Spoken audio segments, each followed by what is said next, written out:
message. Because I feel like the more I seek to escape, the more I find myself in bondage. Now, friends, let me tell you, the real issue is not even the power of temptation. That's not even the real issue. The real issue is your unwillingness to surrender to God. That's the real issue. Inspiration says, let no one say, Christ Object Lessons 331. She says, let no one say I cannot remedy my defects. If you come to this conclusion, you will certainly fail of everlasting life. If you come to a place where you say, I've overcome this, I've overcome that, but this one thing I'll never be able to overcome. You know what she says? It's a guaranteed fact. If you come to that conclusion, you're never going to enter the kingdom. You might as well now despair of heaven.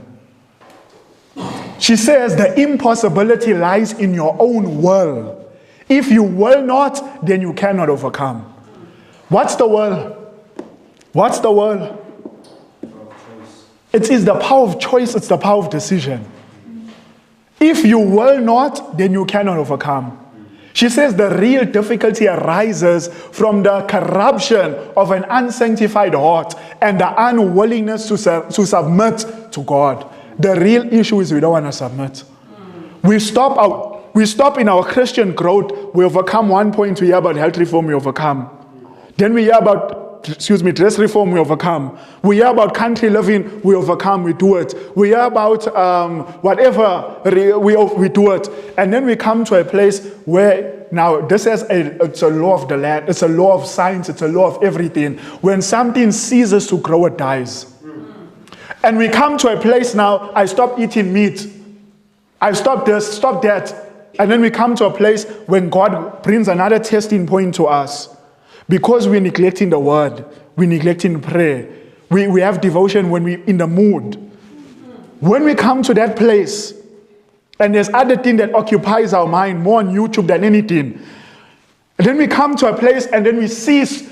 We're no more advancing now. We've already advanced thus far. And then we almost look back like Peter. We look back at our nominal Adventists.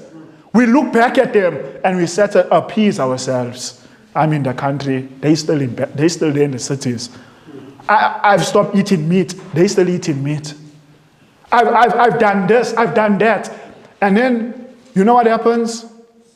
You know what happens? When you start looking back at those nominal Adventists, those who are still confused, and we tap ourselves on the shoulder.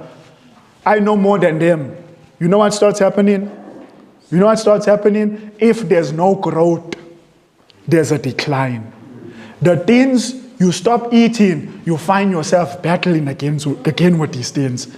You've overcame them, but you're battling again. Things you stop watching, now you're battling again. What's happening to me? Things you stop wearing, you're now wearing again.